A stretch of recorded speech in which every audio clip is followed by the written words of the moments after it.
Hello YouTube, welcome back to The Daily Life. I'm your host, Tom Johnson. Today is, what day are we here? Tuesday, January 28th, 2013. Now, I was going to talk about The Price is Right today.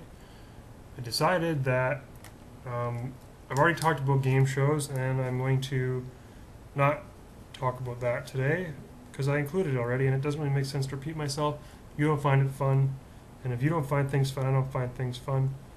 So I'm going to talk about something that's very topical. My phone is going wild. Somebody's trying to get a hold of me.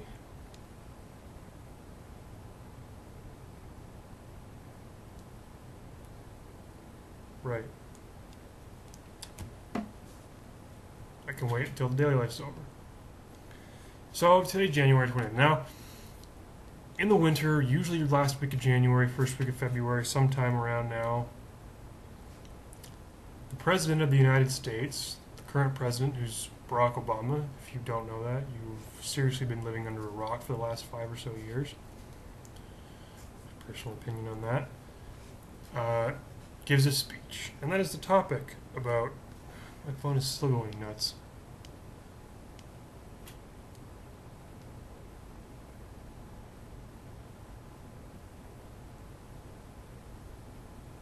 Right.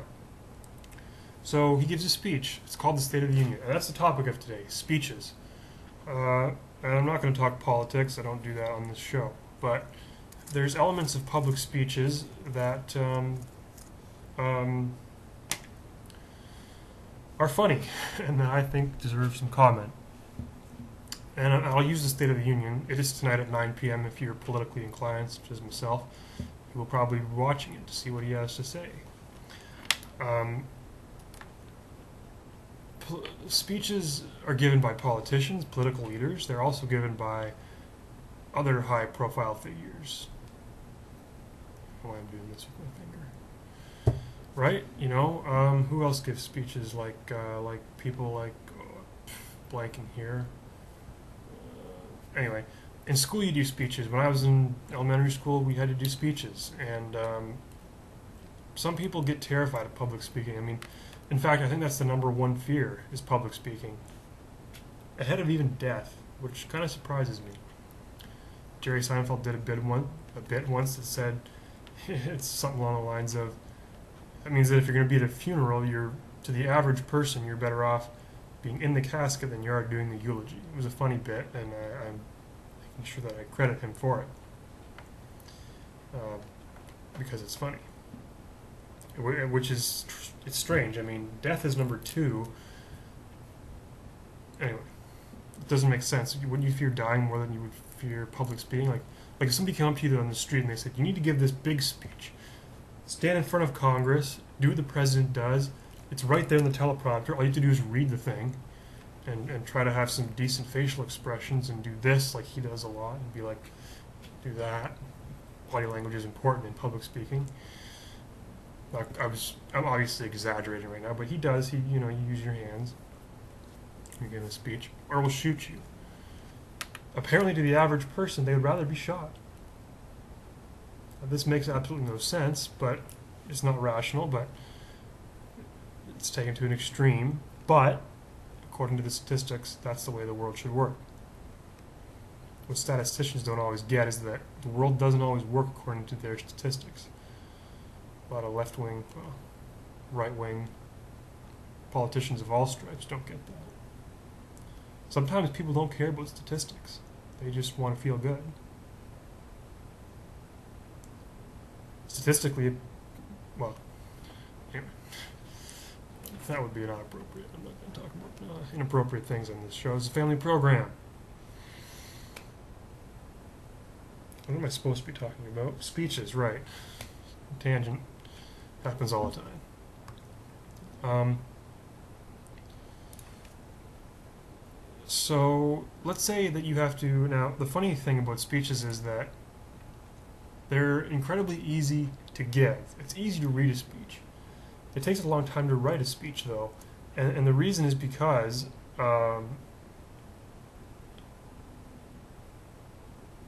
people next door. you have to, like, say you're writing an essay and then you have to write a speech. Well, writing a speech is not at all like writing an essay.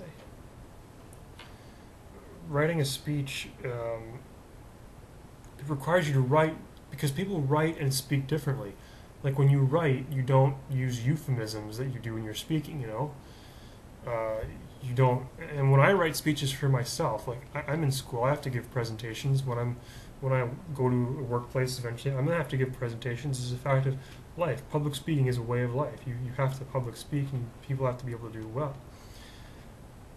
And when I write a speech for myself, like a presentation to give, I don't have any speeches lying around, but I will actually write in brackets so I don't read it, pause for laughter.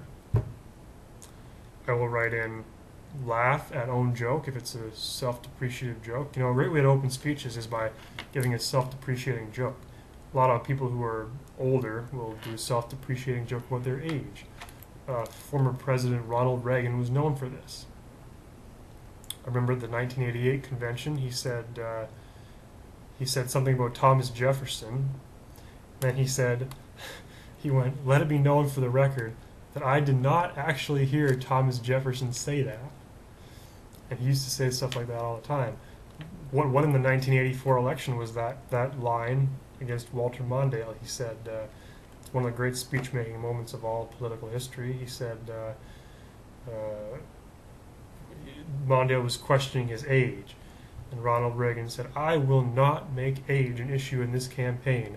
I am not going to exploit, for political purposes, my opponent's youth and inexperience." And the audience laughed, and the moderator laughed, and everybody on television at home laughed, and even Walter Mondale laughed, and he was making fun of him. And that just shows you the degree to which speech making can affect things in our lives. It's a big component of what makes people people. Not in any big, it is in a big way, but this is the minutiae of speech and kind of the funny joke-making side of it. I'm not going to tell you what I think about the Keystone Pipeline. That's a big issue. I'm not going to tell you what I think about legal marijuana. That's a big issue. Do I have opinions on those subjects? You bet I do, but I'm not going to share them over this forum. Because this is a comedic show. And those subjects, while extremely important to the future of this country and others around the world, are not comedic. I think I'm going to take this point to make a little speech. If you live in an apartment building, I'm going to get this off my chest. I'm going to lean way in here so they don't hear me over there. Can you hear me? I don't usually lean into the camera like this, but this is my speech to you. If you live in a big apartment building and you feel like you need to have adult fun, do it when people next to you aren't home. It's incredibly annoying having to listen to it. It's infuriating, actually. If I give a speech on just that, I would be able to fill an hour based on my experience living in this apartment. If they watch the show, which I know that they don't,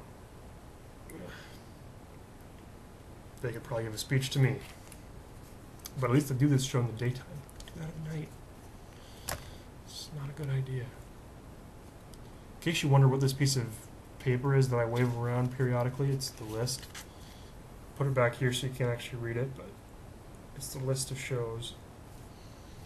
This particular list has 6 weeks of shows on here. This is an important piece of paper to me. I couldn't run this show without this piece of paper. I'd get lost. I wouldn't know what I was talking about. It's talking points on it. Well, it's just like if you were making a speech, you need your talking points. Oh, I just screwed my hair up. I'll just leave it like that. It looks alright. Okay. As we near the end of the show today, where are we? Where do we go? Speeches. Show tomorrow is a very good show. It's on doppelgangers. I'm not sure if it's doppelgangers or doppelbangers. That could just be my sexually pent-up mind thinking that it's bangers. I don't think it is. I think it's doppelgangers. I'll check that and get back to you for tomorrow, but that's what the subject's on tomorrow, and I'm going to announce to you who I got told I look like. That's it. We'll see you tomorrow.